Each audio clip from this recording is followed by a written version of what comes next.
Hour 2 Overdrive continues, brought to you by FanDuel, bringing you everything from the opening line to the final score. Bryan Hayes, the O-Dog, Jeff O'Neill, Jamie Noodles McLennan, big hour.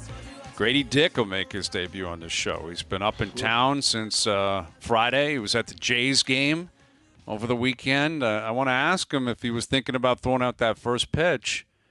Have to believe it was, a possibility. I don't know. We'll see what he's up to. And yeah, he seems to be liking the city, and he did his presser, and he's saying all the right things, which is what you would expect. And obviously, we all know him as a shooter, but we're going to ask him what else, he should be known for. What else should be getting some loved? ass. Like looking back on it, knowing what I know now, I would be like, I'll go to the Jays game, but I want to get some work in after. Who's available? I want to put in serious couple hours of work. Is anyone at the gym? And somebody would be like, oh, man, wow. Oh, yeah. Yeah, Scotty Barnes around. I want to start moving the rock with him. I want to see what he's like, just stupid stuff. Maybe if you knew it wasn't even possible, like Scotty Barnes was in Europe or something. Right. You just start tossing. You're right. You have to do it. Is Darko around? I'd love to, sit down with the coach, go over the game plan. Where's the video coach? I want to go over video. And then I want to put 2 hours in the gym, and then I want to run laps in a pool or swim laps. I love that idea. You got to do it. You're saying to do it or actually do it. That's the difference. Well, in your mind, you're hoping that they say all the facilities are closed, and you'd be like, damn. Well, it's their but if they facility, say they're all open closed. and they're waiting for you, then you got to put the time in. That's what I mean. You can have all the lip service. The problem is you got to back it up. And if you're like, yeah, I'd like to put some time in the gym, like the gym's open 24 hours. We own it. Always. Like you go ahead. Like you can go shoot whenever you want. You're like, actually, I kind of wanted to go and have a nice dinner at Barbarian Steakhouse or wherever, you name it. Like just, right. You can have that lip service, but if they call you on it, now you're in one. Now you're in trouble, right? If you've got a tee time, it's like, man, I'm playing golf. There's this really cool track that everyone's been buzzing about. But I told Darko I'd be willing to meet him, in his office. Then if you get called in, you better be prepared to go. But I'm sure he's getting shots up, right? Like you have to. You got to get in the gym. A lot of it's getting acclimated to the city. I think his parents have been up here, probably looking for a new place. It'd be very overwhelming. You guys went through it. It's quick, man. You don't know where you're going. All of a sudden, here's a guy from Wichita, Kansas, and now he's in Toronto. And you got to figure out where you're going, what you're doing, how this whole thing's going to operate. Would this be a weird question for me to ask him? Like, how much thought was put into that suit? Like, did he, because you don't just go in the night before and pick up. That's a custom-fitted suit. He put suit. a lot of thought. I can give you the answer. Yeah, we don't Kansas, need him to answer the red shoes. It's a lot of thought. Like, is that a 2-month process where he's like, this is what I'm going to do here? Like, or he goes in and sits down with a tailor and goes, the guy, I want to be flash and dash. I want to be outrageous. I want to, make a splash. Like, that was an unbelievable. That's all people talked about was that outfit. You're not getting that off the rack. Put it that way. No, that's what I'm saying. Like, it was, it was shirt unbelievable. Too, that's what's what wild. I mean. It's not only the jacket, the shirt, everything about it. I don't even want to guess what that ensemble cost. They're not giving that stuff away. No, and there was a necklace on there that looked like it was worth a fortune as well. It was just that's the first thing my buddy was like, are you seeing what the Raptors just picked here? Like, it sent the picture, and I'm like, holy smokes, this guy. And, by all accounts, he's going to be a fantastic player, shooter, three-point shooter, right? Like, unbelievable. But he shoots like the lights up. Best shooter in the draft, but it's got to be more than that. I think that's what he's trying to advocate for. I think the Raptors want that to be advocated for as well. We'll ask him. What else? Everyone knows you can shoot. What else should we be paying attention to? What else should be getting a lot of love? So he's coming up in a few moments. And, we're looking forward to that. Scott Vail later this hour, who's caddy for Keegan Bradley, who had himself quite the week down at the Travelers. And we'll catch up with Scotty. And he's a friend of the show, I guess, right? Oh, that's kind of your source for everything that's cooking out there. And you're always picking Keegan. You didn't pick him this week, which is really disappointing. Yeah, I was talking to Scotty this morning. I told him about my good round. He wasn't exactly. He was like, dude, I just went on tour. Yeah, why would he care about you? How many birdies did you have yesterday? 9. That's I mean, wow, 9 outrageous birdies. round. And you know what's the bad thing? Like, I was feeling pretty good. Like, we had a match against this guy, Dan Perrick.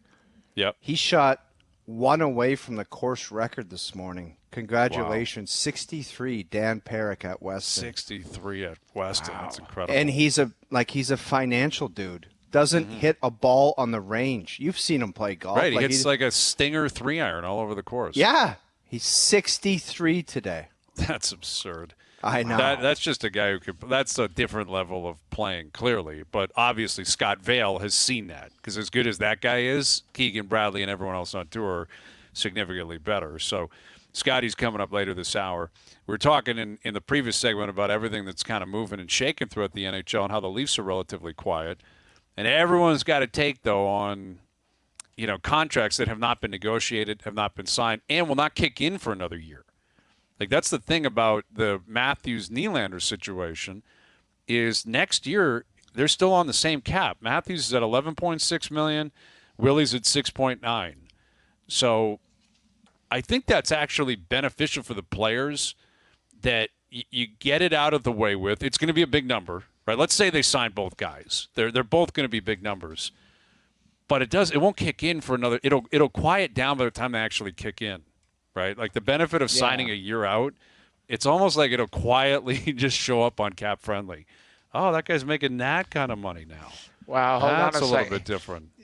Jonathan Huberdeau's 10-5 isn't quietly showing up. Yes, you're right, because he played so poorly. Right, after 56 points. So that's, it's you got to back it up. You got to back it up with good play because, you know how quickly it goes, well, they're only lucky enough to have 8 more years of that as the extension kicks in. He ain't getting away from that at all. He'll be grilled all training camp. But 10-5 this year after that year last year, what are you going to do about it? A bunch of guys left. Teams a bit. I don't know. That's going to be Here's the thing that I kept thinking about this scenario because I do believe that there's some players that are going to leave and they're going to have to trade and all of that. But there are some players that are going to stay. You're not going to trade all of them. So you're talking in Calgary. I'm talking in Calgary. So you go, well, you seem to want out. Like, you're going to have to talk about it every day. If I'm the media, I ask them, why did you want out? What's your situation? You're making this money. Like that's the scenario. You can talk tough and have the agents talk tough and all of this stuff, but in the end, you still have to back it up with your own play.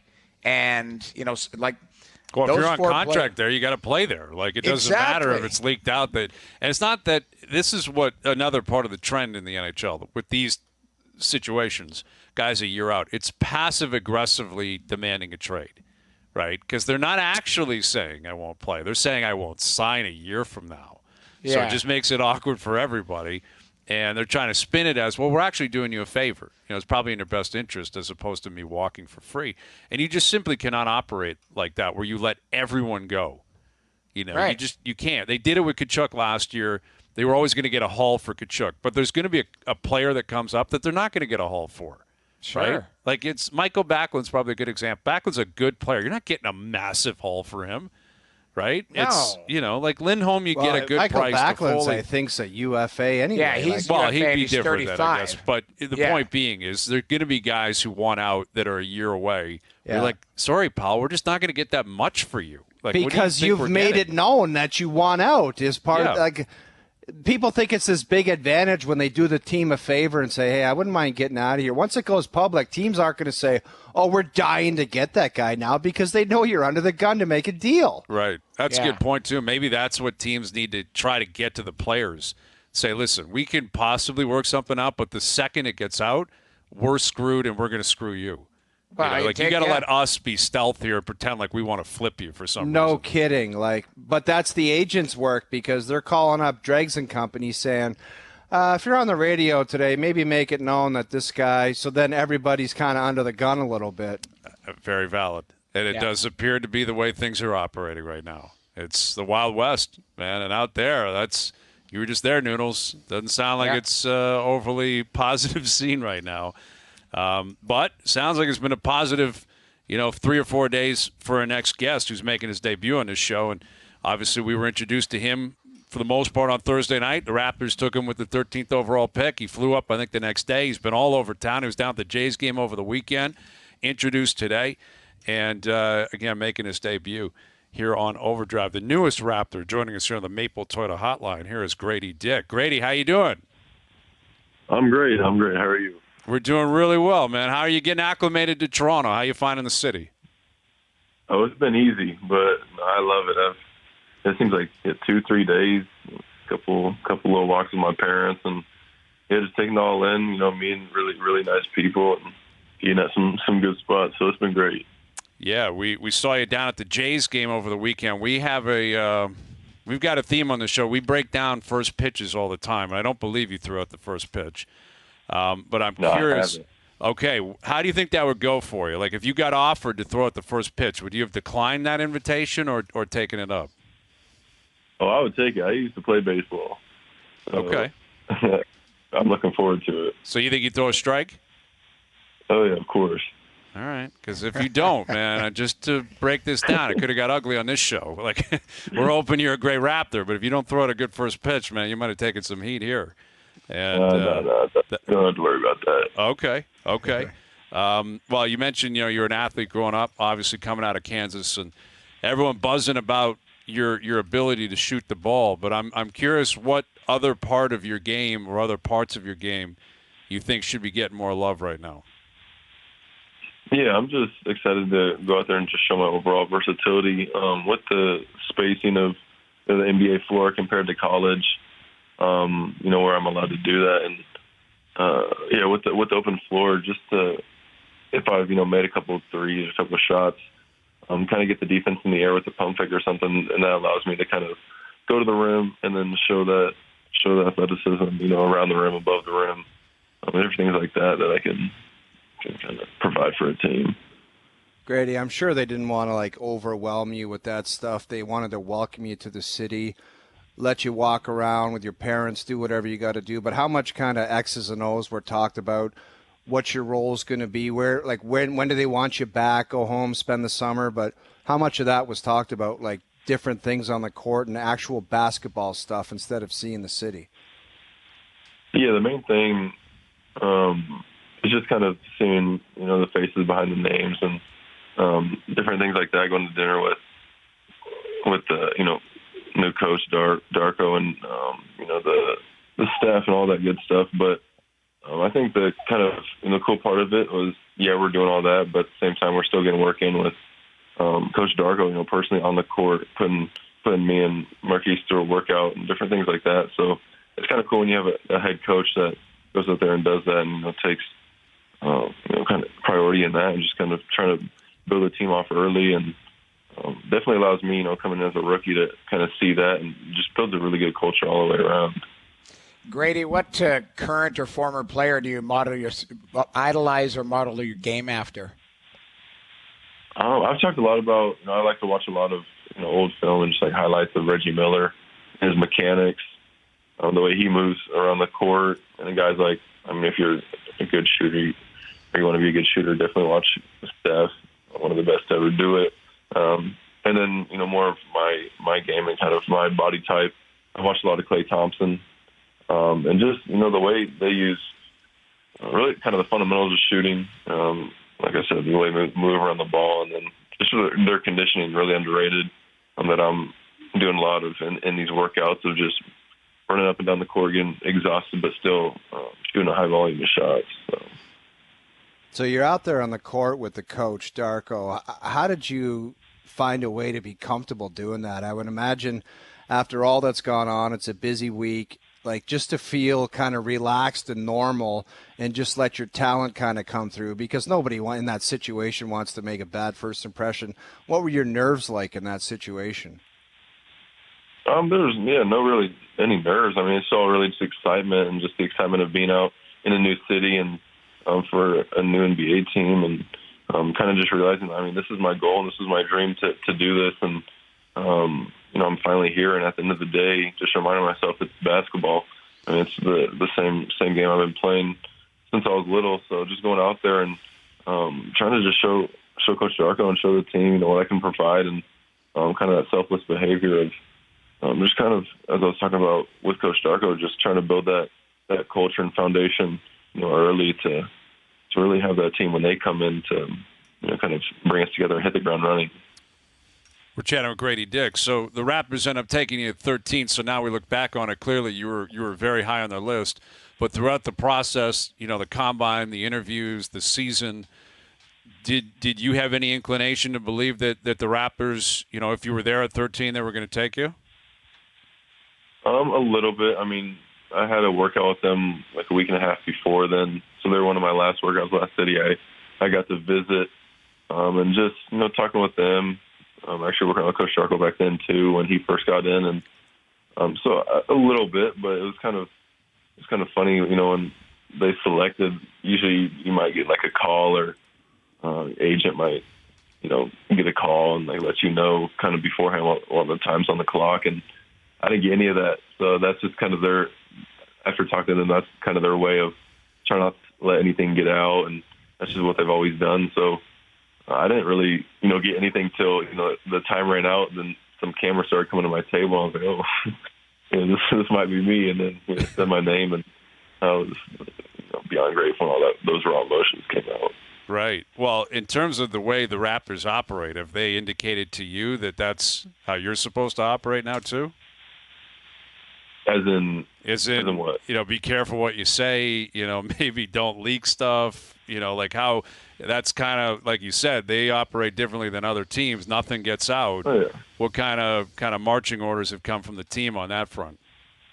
Yeah, I think that was just like their own kind of personal, the way of things they did with the draft. But I mean, the thing I love the most about them is they welcome that. They welcome the kind of personality of knowing when to, because I mean, you saw my suit and stuff like that of just having fun with it. Guys like Scotty, and I mean, they love personalities, but they also love times you need to lock in, and it's easy to on the court because I mean, at the end of the day, as I was talking about earlier, it's the same game we've been playing since we were little, so we know how to be competitive and all that good stuff. But I think it's the thing I like the most too is I'm out here being myself and just having a really good time, and I feel like when I'm doing that, that's when I'm at my best. And I'm being around guys like Scotty that have that kind of fun personality, kind of really just brings the room up, and really it builds that team chemistry really really quick. And I'm excited to kind of get around those guys and start that off right after that. You brought up the suit. It certainly made a stir. Take us through the thought process. We were talking before you came on. Was this like a 2-month in the making type of thing, custom situation? Like, did you know you wanted to make a splash that way? And what's been the reaction to it? Yeah, so I think just leading up to it, it wasn't really a 2-month thing where I knew exactly it was that red one, but it was definitely beforehand. My thought process of being, this is kind of a once-in-a-lifetime type night. This suit is never going to be worn by me ever again. Someone wore it one time, I might as well go out with it. So that was kind of the thought process behind that. I just had to find something that could kind of, make some noise, and found that. And then actually came in red and saw that and got the idea of the Dorothy slippers and her being from Kansas, me being from Kansas. So it's kind of a good kind of story to tell and a way to kind of tie it back to home, kind of cool things like that. Grady, you've kind of set yourself up as a social media darling, the TikTok videos, everybody's talking about that. Are you under the gun to continue the content, or will it slow down? Will it speed up? How is that social media game going to play in the NBA, or is anything going to change with that? Yeah, at the end of the day, it's always going to be natural. I mean, there's nothing I'm forcing. I'm not getting out of, a day, a workout or something to be I need to post 4 different things to try to save I hope not. Yeah, no, that would be. That's not going to fly. Yeah, that's the negative part of social media, and that's what I understand. And social media went away, and I had all my accounts got blocked. I would not care at all because I just love living life, and I have the personality to just go out there and have a good time. And with anything I do in any environment I'm at, and that's why I love Toronto so much, is because I'm out here in such a beautiful, clean city, and I could go and just walk and see the views of this city just 24/7. So it has nothing to do with social media, but it definitely is just a platform to kind of show my personality even more. So it can be positive in that note, but understanding the negative, effects of it is equally, as important. And I get that. And I also know like when when the time is to be a little goofy and when the time is to really lock in. And so that's obviously just. How's the follower count going? You blowing up since draft night and getting up to Toronto or what? Yeah, it's been crazy. I haven't even looked at it, but I think one night it was 70K. Whew. I heard Drake gave you a follow. Is that true or what? Yeah, he did. Ooh, that's a big one, man. Yeah. That's a mic drop. Yep. The best rapper out. Yep, that's for sure. Well, listen, congrats on obviously getting picked and welcome to town and enjoy the rest of the summer. We'll catch you a lot in the fall. So we appreciate you finding time for us today. Thank you for doing this. Yeah, appreciate you guys. Thank you. You got it. Grady Dick, the newest member of the Raptors. And, we'll see, man. I like the guys he's trying to mimic, right? He talked about Steph and Clay and Reggie, and he can shoot the lights out. But he mentioned something there that I think is key with those guys, too. He's like, you got to be in shape to be able to run the conditioning. floor. He mentioned that. Yeah, you mentioned that. We've all been in the building watching Golden State in particular, like the NBA Finals, watching Steph and Clay, more so Steph. Clay was banged up. Like, he is moving the whole game. He's running, and he's trying to find space, and he's just trying to get an inch. And if he gets the ball, it's getting up. And it's a huge part of it, man. Like I don't think those guys, Hayes, move. get enough credit for, like everyone says, hockey players are the best athletes because they're moving and the physicality. And just like you said, if you ever watched someone that plays heavy minutes in the NBA, they're running up and down the court for 48 minutes. Yep, nonstop. Nonstop. And it's like to be able to do that and then add the skill involved and the precision and slowing your breathing down to shoot a three or a skill play, like that's an athlete, man. Yeah, it is, man. Steph, it's dizzying watching him. Like he is constantly trying to find space on the court. He's constantly moving. And he's coming off picks. He's coming off screens. And, like, you place eyes on him because TV doesn't do it justice, right? TV's going to follow the ball. You're going to have different angles. He is moving the whole time. Yeah. And, dude, I saw a report today, and I couldn't believe it. Like, what has James Harden done in Philly where he's making the 76ers circle back and possibly give him close to a max contract? Right. Like, am I missing something there? Well, listen, he's still a very good player. It's Embiid's Dude, team. I get it, but it's about desperation, right? Like Philly's trying to now they got Nick Nurse. They're trying to keep the band together. They're trying to win a bunch of ball games. I hear you. I think that's going to blow up in their face. Like if you're going to give him term and max dollars, he just finished getting torched for not performing in critical games against Boston, and now it's like close to a max deal. I just don't get that. His playoff history would suggest he should be at that spot, but his regular season play, and his profile put him in that category. I read the same thing. I think Windhorst was reporting that, and if it's not them, it'll be Houston or someone else. Like, that's kind of the nature of where the NBA's at. But interesting what he said about the Raptors process. They didn't even tip him off that they were picking him. And I saw a video of Darko Rajakovic, the new coach, where I guess during the process, like the hiring process, they put him through a mock press conference to kind of how do you field questions and how do you operate. And I don't know if that's in reaction to the way Nurse would freewheel and get going and like Nick Nurse said some wild things last year. Like some not inflammatory things, but comments Nick Nurse had the idea that the end was probably near, and that might have influenced his comments. Yes, I think you're probably right. And looking back in retrospect, that's probably exactly what happened. And Darko, he'd never been a head coach. I don't know the whole reasoning behind it, but he was interviewed in it, like an all-access kind of thing. And he even said, I wasn't really expecting that, but okay. And it kind of speaks to the way the Raptors operate. I think the Leafs are like MLSE kind of has this keep cloak everything and dagger type of thing. Yeah, like cloak and dagger type vibe, man. And it's, I don't know. Like, that's fine. That's how you operate. But I don't get the impression like, again, fans will say the media's out to get them and all that. And that's always the interpretation is it's so hard here, blah, blah, blah. But compared to other markets, it's nothing. It's Right. nothing. And I don't know if that was a controlling thing or if it was just an interesting way to evaluate a prospective coach. Well, he go up doesn't there, seem. We're going to give you mock questions, and we'll see how you could you lose the job based on how you answer a mock question and a mock presser. It might factor in. It might factor if they feel like he has to be media savvy or at least be responsible if they want, like you said, to shape their organization a certain way and we're uncomfortable. Like, did you sense that they were at all uncomfortable with the way that Nick Nurse did freewheel? Or Well, just I'm kind of sure like, at the end they definitely did. Like, remember when Right. he was saying openly, I don't know, if I'll be back, basically, I'm going to reflect on that. That was an Right. outrageous thing to say with like 10 games left to play. Right. Like he was talking openly about his future when he was still under contract and they were still playing.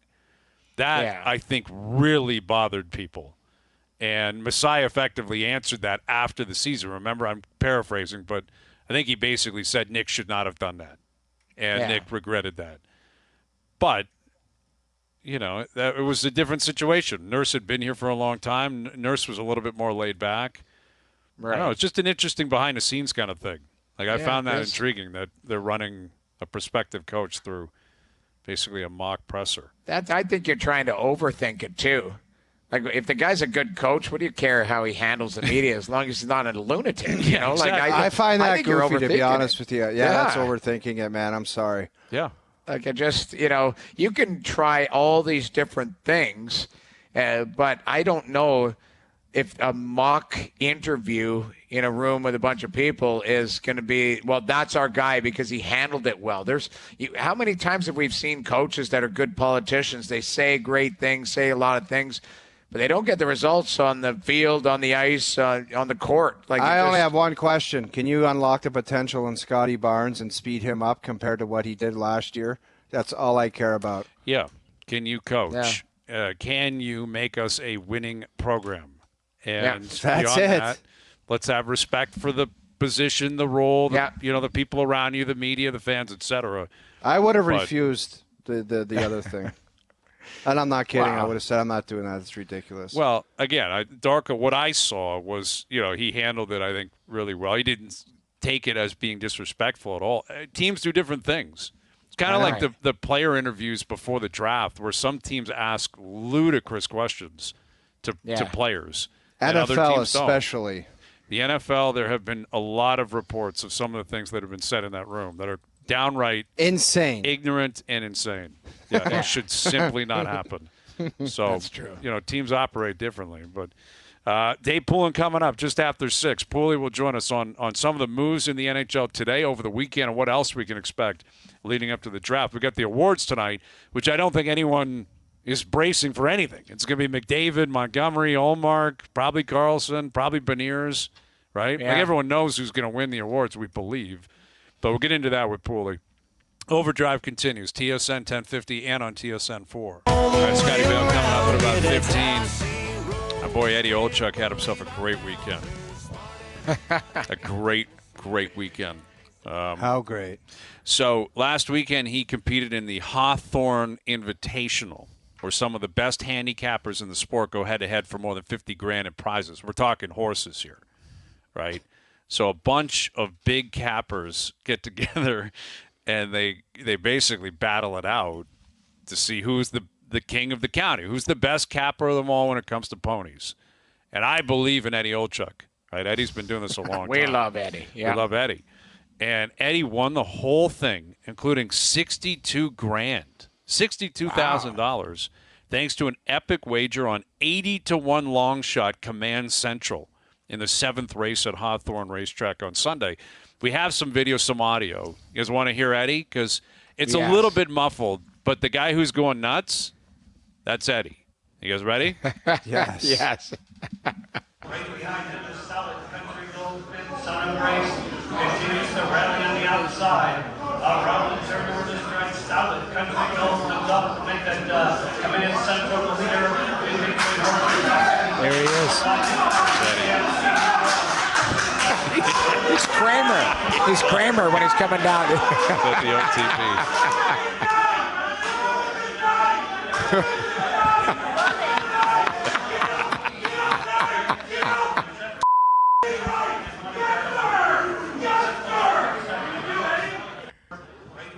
There's Eddie Olchuk coming home with an 80-1 long shot in front of all these other degenerates. Do you remember when Kramer was like doing the? Oh yeah, like his motto was a motto up. at the OTB.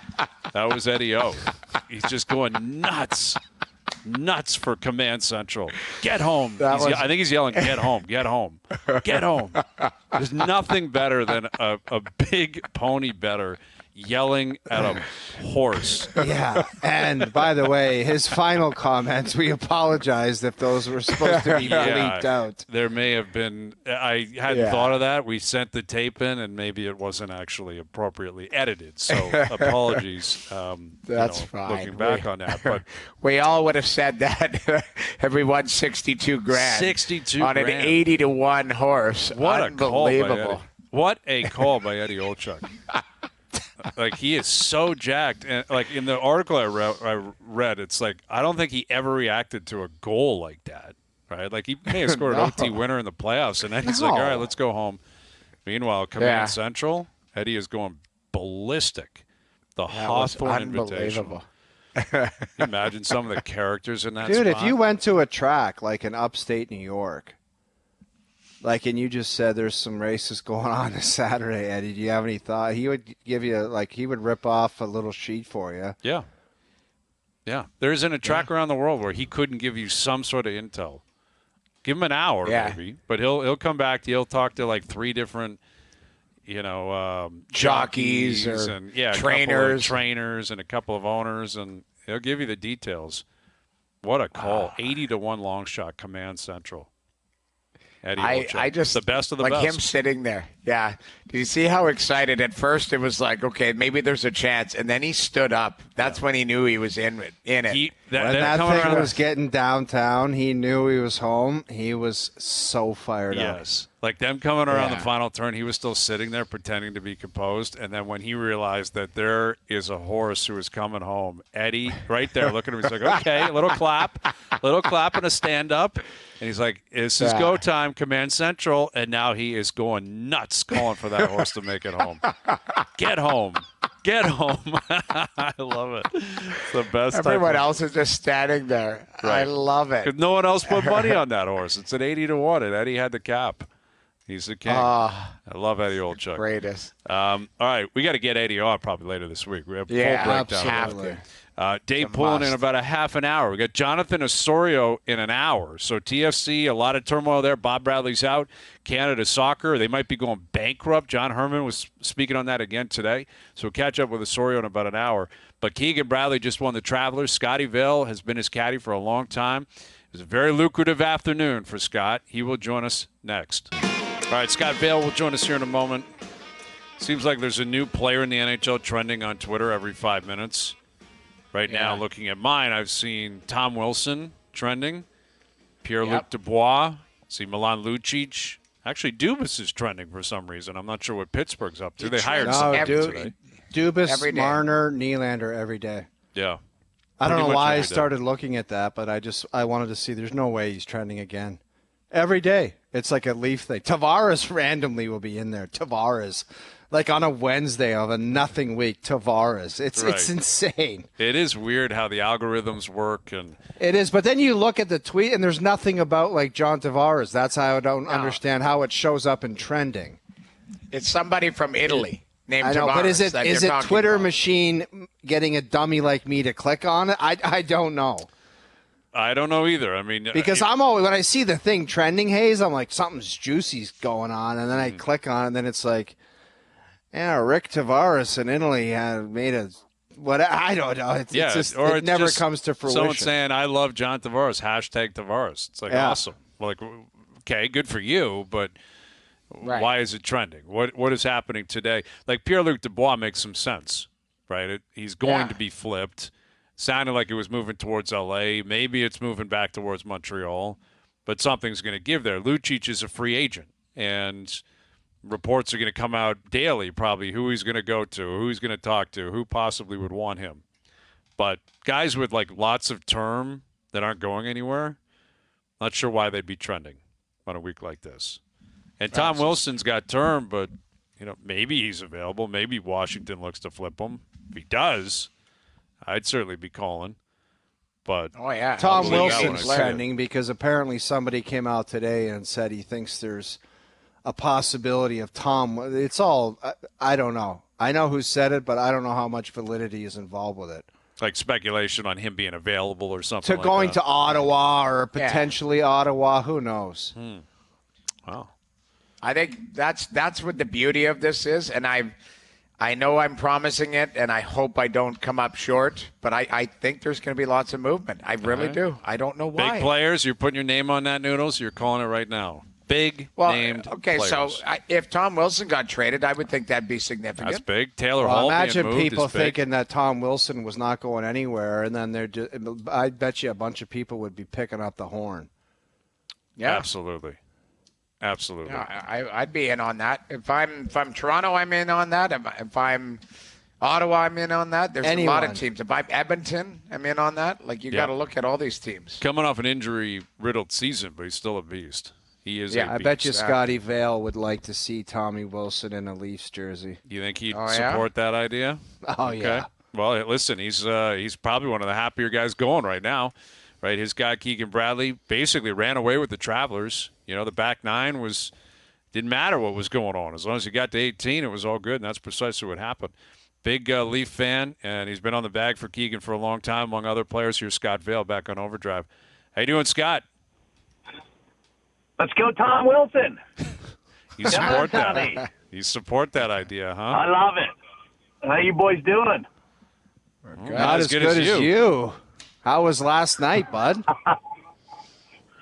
Well, we had a few cold pops last night, but nothing crazy. We stayed at the golf course till 8 or 9 and celebrate a little bit. Keegan had all his family and friends in town, so it was pretty cool to get for him to get a chance to celebrate with those closest to him. So we hung out there for a little bit and then went back to the house that him and his family rented for the last week up in Hartford, and had a couple more pops, and I was in bed at a decent time, actually. Everybody always thinks that they're going to be big nights, but you're so exhausted from, physical and mental, just the drain of being in contention, and it wears you out just, constantly thinking about, things going on and happenings, and it was warm out yesterday, so it was a lot.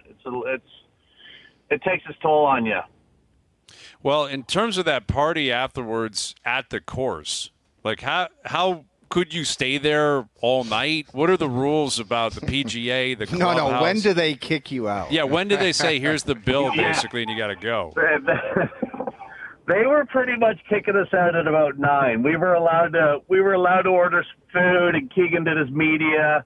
Had to do some obligations there, Golf Channel and media, and so I was hanging out in the locker room with the locker room guys, having a couple of cold ones with them, just literally on my own. It was a bit lonely, and then he came back, finished his media, and they had a room for us that they were pretty much, they had a menu for us to order food and drinks, and then it was like 9 o'clock, and they were kind of hinting towards getting us out the door, and I said to Keegan, well, what are we going to do? There's no liquor stores open. We can't buy booze right now. We're in trouble here. So the boys in the locker room gave us, ironically enough, they only had Budweiser products left. So they gave us some Buds, and we packed those up and brought them back to the house and sucked back a few of them, but nothing crazy. Scotty, down the stretch, it got a little bit tense. I don't think it ever got a little bit carried away. On 16, when I heard you on the broadcast say carry, I got a little bit nervous and it found ground. But when when things are getting a little bit tense, because everyone says you got to be part psychologist, what's your role there? Is it just to be quiet and let things play out, or is there anything said between caddy player? No, I mean it varies from time to time. But yesterday, for instance, I knew Cantley ahead of us and made a bogey because one of the CBS sound guys I'm pretty close with, we were walking a 16T and he told me Cantley just made bogey, so I knew we were 5 up. 4 up, I guess, sorry. And I knew if we just hit it in the middle of the green on 16 and hit it on dry land on 17, we were going to probably be off to the races. So it was a tough club selection on 16 because it was into the wind and long was no good. Obviously, short in the water is definitely not good. I thought he hit a good shot. He just hit it on a much further right line, a more aggressive line than I would have liked to have seen. And I was like, oh no, here we go. I thought it was going to be in the bunker though. But when it landed, I was like, oh, did that get in the lip of the bunker? And Keegan goes, no, it's short of the bunker. And there's literally only 2 yards between that bunker and the water. And I was like, oh boy. I was a little bit nervous. And then I saw Dottie walking by, and she couldn't see the ball. And I was like, oh, this isn't good. So in that situation, Scotty, prevailed. Who's pulling the club? Do you say hit the 8, or does he say, give me the 8, I want the 8? He was pretty adamant about the 8, and I was fine with it. He had 176 yards to the flag, and he hits his 8 iron 172 if he's, jacked up. And we were just looking to hit it at the middle of the green, which would have been, 160, 165. And I don't know if he mishit it, but it was definitely playing longer than we thought it was. But he wasn't buying any of the 7 iron. I will tell him, if I'm not in agreement, I have no problems, calling him off or telling him to hit another club. And he trusts me enough to let me do that. He's good like that. So that was both on us, that club selection. I'll have to ask him when I see him tomorrow if he flushed it or not. He'll give me the truth. With Scott Vail, caddy for Keegan Bradley, who just won the Travelers. You mentioned the sound guy for CBS. You mentioned Dottie Pepper. I'm curious what that experience is like when you're walking up to your ball and maybe you can hear the broadcast team basically explaining how screwed you are with the lie or, there's a lip in a bunker they don't think you can get over. Can you hear that commentary when you're walking down the fairway or when you're around the ball? No, you can't hear it. And a lot of the times I've got a decent relationship with especially the CBS guys. You can't hear the commentators. They're well ahead or away, so you can't hear them. But walking up 18, for instance, when Keegan hit it left off the tee, I knew left was way better than right, and it would have been trampled down. But we were walking up to the ball, and one of the CBS camera guys goes, Dottie's up there and says the lie's great. So that was a relief. I said to Keegan, we've got a good lie up there, just to kind of relax them a little bit. So you get some insight if you're good with those CBS people. They're great at helping you out. The sound guys, the guys that give you give the club selections, and even the announcers will give feedback back to the cameramen, and they'll tell us as well. So you got everybody kind of working for you if they like you. How important was it for Keegan to meet with his swing coach on Monday? Oh my gosh, I was. I said to him, your golf game was MIA a week ago, and today you're a champion. I couldn't believe it because last week at the U.S. Open, or I guess 2 weeks ago, I missed a cut, and he said to me on the golf course, it's the worst his swing has ever felt in the last 2 years. But how does that happen, Scotty? The coach. It was trending the wrong way. For, a few weeks, he was just kind of getting into, I think, some lazy habits that he wasn't being able to catch on camera with his own eyes filming it and stuff. And it was actually a pretty quick fix. His coach came in, and they figured out his knee was moving too much when he brought the club back. And I guess he pushes his left knee. It kind of goes in and dips in. I stay out of all that technical stuff. But it was a quick fix. I mean, it was like Monday, Tuesday, Wednesday. He was hitting it as good as I've ever seen him hit it. And he made a little tinker with his driver, changed the setting on it. And when he drives it good, it bleeds into the rest of his game. That's how it all starts when he's driving it good. Must be gratifying, any win you get, but cashing that check for an elevated event, that's probably a bit of a different beast, isn't it, Scott? That one's a little more enjoyable than the normal regular events. I got to admit that one. I said to Keegan last night, you're going to be giving me a big chunk this week. Your bank manager's not going to know what's going on. Neither is mine. So no, that was a nice little chunk of change coming my way here in a few days. Attaboy. Well, make sure you take advantage of that. You guys still got a busy season upcoming. Chasing the Ryder Cup too. He's right there on the border. I think most people think he's going. Congrats on just an exceptional week, and we appreciate you taking time for us today. Thanks, boys. I appreciate it. It's always a good thing when I'm on the show. That means we've won. So I'm hoping to speak to you boys again before hockey season starts. Absolutely. Open right, invitation, buddy. Thank you for doing this. Yeah. All right. There he is, Scott Vail. A big Leaf fan. Big Leaf fan. And obviously, he knows what he's doing when it comes to caddying, man. Keegan Bradley put on a clinic this week. Yeah. And, he's, I think, 7th in the Ryder Cup point. Like, he's right there on the border. And if he keeps playing like this, he'll probably go. And obviously, FedEx is still coming. It's wild, the amount of money on tour. I saw a stat today. I want to say Scotty Scheffler's played 17 events, and he's made just over $17 million. It's like basically $1 million every time he plays. Like, he shows up at a tournament, on average, this guy's making $1 million. What do you think? You think his caddy's loving life? His caddy makes $1 million a week. Yeah. Or $100,000 if he's taking 10%. Well, yeah, the player makes $1 million. The caddy gets $100,000 a week. The caddy's a millionaire. Wow. Yeah, that's incredible. Final hour coming up. Dave Poulin will join us. Jonathan Osorio at 6:30. OverDrive continues. TSN 1050 and on the TSN app.